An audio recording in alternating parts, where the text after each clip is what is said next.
Well, when I saw the face of the alleged killer of Charlie Kirk yesterday morning, my heart sunk. Not because I was shocked, but because the face was so instantly recognisable, so familiar.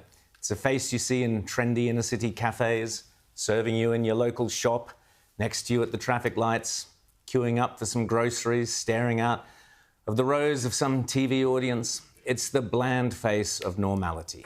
It's the face of the young man whose life stretches out before him, offering greater rewards, greater safety, greater security, prosperity and riches than any similar man born in any previous time throughout history.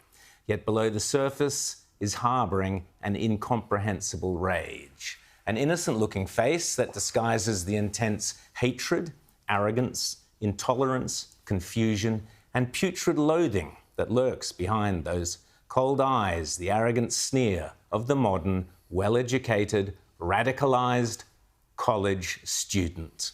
The modern left has abandoned the struggle to fulfil the aspirations of the working classes and instead focuses now on poisoning the souls of the university-educated elites with a toxic ideology of neo-Marxist nihilism, wokeness, identity politics and anarchy that views any dissent or opposing opinions as not just politically or intellectually wrong, which is fine, but morally wrong. Wearing this armour of leftist ideological purity allows an individual to indulge their darkest fantasies at the same time as feeling morally virtuous, morally superior even. The battle of ideas has become a fight for the soul. And it was all planned. The long march through the institutions is more than just a cliché. It is and was a deliberate tactic by hardcore left-wing academics in Italy and Germany, a plan concocted back in the 1930s and then turbocharged through the 1960s and 70s to infuse the so-called neutral or politically independent institutions of Western civil society, in particular, but not exclusively, the education system, with hardcore, radical, left-wing ideas. And it worked. Universities were once proud places of learning that concentrated genuinely on turning out the smartest and the brightest in all manner of fields, in the hopes of both furthering intellectual and scientific knowledge and ensuring lucrative careers in the private and public sectors for graduates. Now, Western universities are toxic cesspits of communist and anti-Western indoctrination. Indoctrination factories, as Megyn Kelly calls them. Charlie Kirk sought to challenge this poisonous ideology directly by engaging in that most precious of democratic platforms, open and honest, one-on-one, eyeball-to-eyeball debate. And it cost him his life. The alleged shooter was apparently a very bright kid, a shy kid, but a happy kid, who was admitted to university on a prestigious academic scholarship. But it appears he attended only one semester before dropping out. What happened in that one semester at university? Was he radicalised there by some teacher or academic? Why did he drop out? I guess we'll find out soon enough. Or was he radicalised online? By whom? What podcasts was he listening to? What websites did he visit? Apparently, he spent a lot of time gaming. We now know the bullets made reference to gay, trans, and furry ideologies. Utah Governor Spencer Cox said yesterday that, quote, "It's very clear to us that this was a person who was deeply indoctrinated with leftist ideology." End of quote. When and by whom? Meanwhile, it has emerged that Tyler Robinson had reportedly been living with his transgender lover, who was in the process of transitioning from a man to a woman, according to police. That's the same roommate cooperating with police about text messages about the rifle and bullet casings. Donald Trump blames radical left lunatics for fueling domestic terrorism within the United States, and it's hard to disagree with him. I would add to that all those who for years now have been gleefully demonising conservatives, calling anyone who's not of the left a fascist or a racist or a white supremacist or Hitler, and the insidious practice of cancel culture. The long march through so many institutions, academia, the media, so many others, has been devastating. Whether or not you include Kamala Harris, Tim Walz and the other Democrats, along with most of the media and academia, in Donald Trump's definition of radical left lunatics is up to you. But have a look at this compilation before you answer. Do you think Donald Trump is a fascist? Yes, I do. No one has ever been more dangerous to this country than Donald Trump, and he is a fascist to his core. Hey, let me shut down the Senate! We are at war! We're at a war right now. We are at war. So you have to be willing to do whatever is necessary in order to save the country.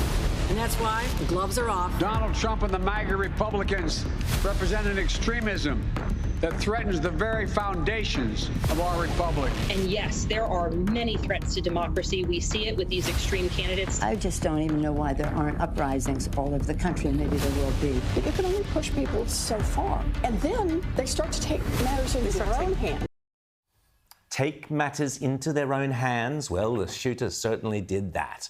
The mainstream media have equally repeatedly fueled the flames. The MAGA movement is a threat. Michelle says that, when they go low, we go high. No. With all due respect, if they go low, we don't go high. When they go low, we kick them. We take them to the mud and choke them out. And make sure that they stay down. And you know what? Kick them when they're down, because they deserve it. Get up in the face of some Congress people. We are going to be in your face. We are going to be on your... We have to fight this in the streets. We're going to fight it in the streets. It's time to step out of your comfort zone and step out into the streets. To our Republican colleagues, if you do not see the light, we will bring the fire. We will bring the fire.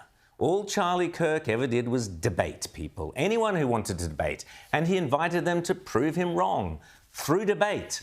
Regardless of who you were, what you believed, he would happily chat for hours with good grace and humour and debate you.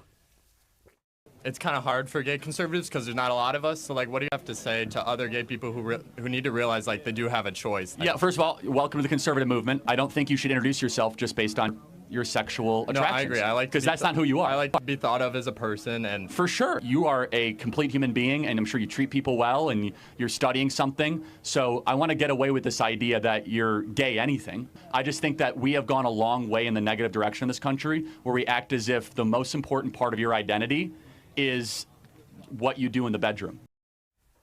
Possibly one of the sickest reactions to his death was this image, which appeared within hours on college campus notice boards, an image of the blood spurting from Charlie Kirk's throat as he dies, with the caption, "Debate this."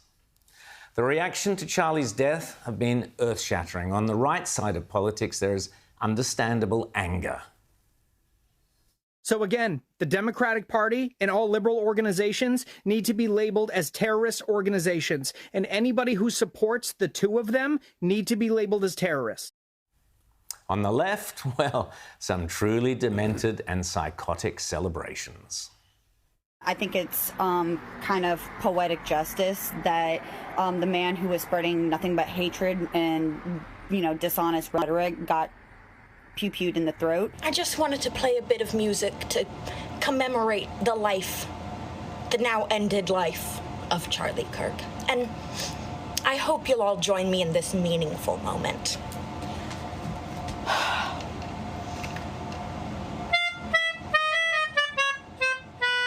I guess Rocco will never be able to float. Oh, well, too bad. Bye, Rocco. Thoughts and prayers for Charlie Kirk. Thoughts and prayers. Thoughts and prayers. But I'm confused as to how you thought the revolution was going to be magically bloodless. This wasn't the one we were hoping for, but a welcome surprise nonetheless. Rest in peace, you won't be missed, Charlie. I just heard that someone shot Charlie Kirk?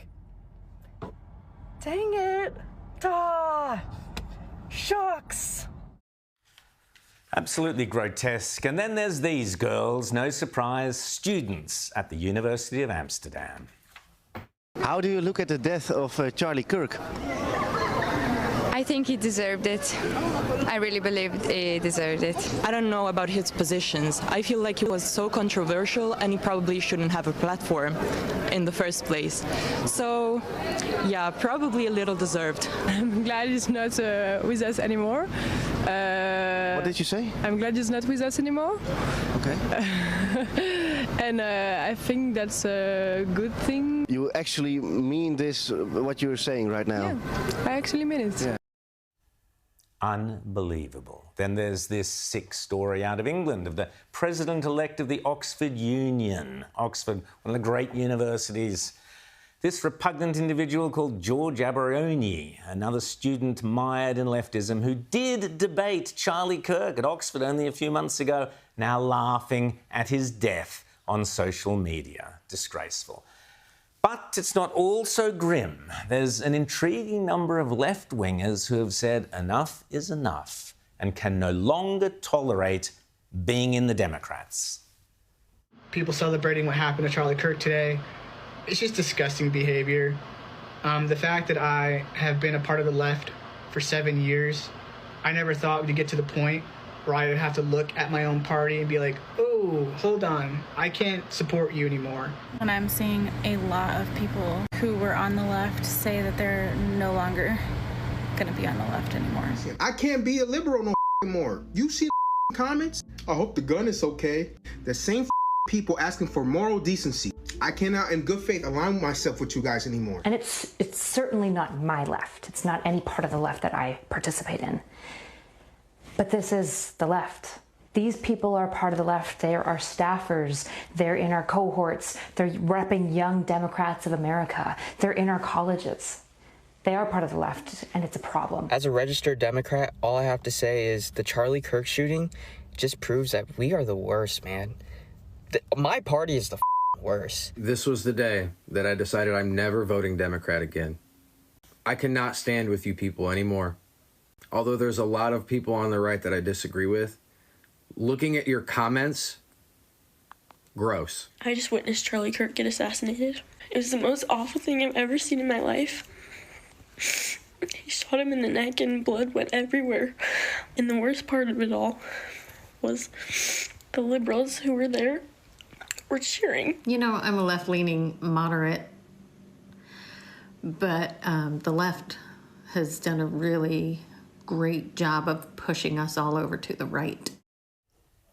And what I find truly inspiring is how support for Charlie Kirk has come from some of the most unexpected places. People who, according to the stereotypes painted by the left, should have loathed Charlie Kirk. But it turns out quite the opposite was true. So any of you weirdos coming in here, Charlie fought for the truth. He debated people all over this country, and he didn't care what you were. He still had a conversation with everybody. Why did I respect him?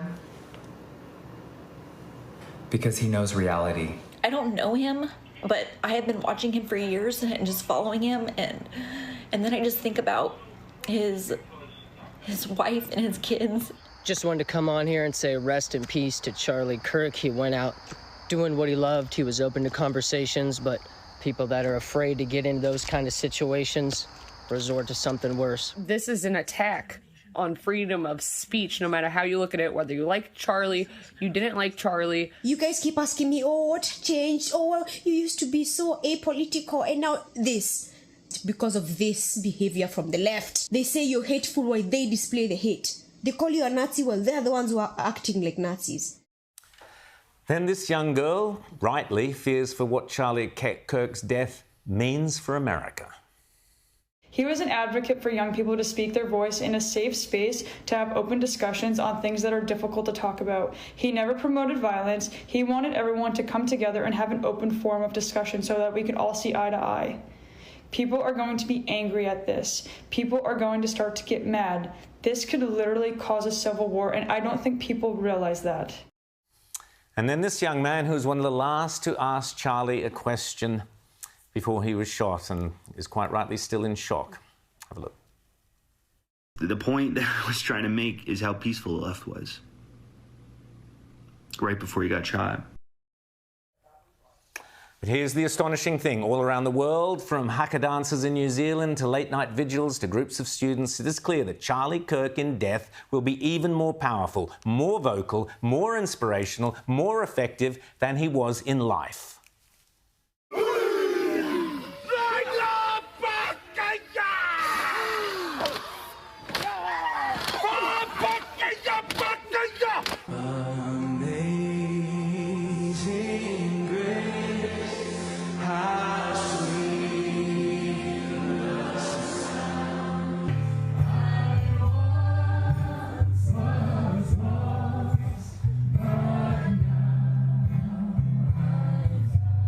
Charlie Kirk!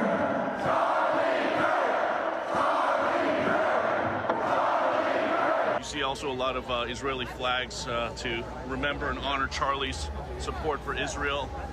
But a concert's about to get underway. A memorial service, prayer vigil for Charlie Kirk. Easily, again, hundreds of people here. Whether you are religious or not, it is not possible to ignore the obvious Christ-like parallels with Charlie Kirk. Like the young man from Nazareth, Charlie was a man of simple means, never went to university himself, who simply believed in the power of words and ideas over force and violence, in the sanctity of every human life, in the power of the truth and of love. His lepers were those sexually distraught and confused kids who he would happily ask to come to the front of the queue to debate him.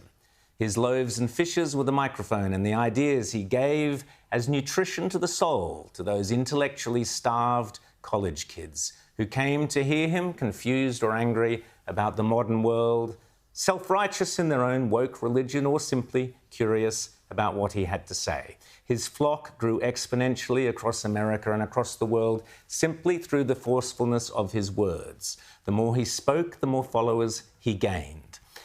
In the hundreds of thousands, if not millions. His moneylenders in the temple were the pampered progressive professors of academia selling their worthless degrees. Charlie called the modern university degrees a scam. His crucifixion came from a sniper's rifle in the middle of a university campus packed with crowds. We saw the sickening sight of those Judases in the audience whooping with joy at his death. The Democrat hierarchy have washed their hands of their own role in his martyrdom. But above all, Charlie converted many to his cause, whilst many went away unmoved. But Charlie loved them all and held hatred for no man or woman. He never judged. Sure, he wanted to save their souls, or at least make them feel comfortable in their own God-given bodies. He prayed for their political salvation, but he respected and loved every single one of them just for who they were and as they were. And it showed. My high school kids talked about Charlie Kirk all morning. Positive conversations about Charlie Kirk all morning. They're impacted. They're mad. But passionate, compassion all morning. Through Charlie Kirk's death, any tortured young souls may now find a path forward through the craziness and confusion of leftist ideology. Let us sincerely hope so. Kirk means church in Old English. Just a coincidence, I'm sure.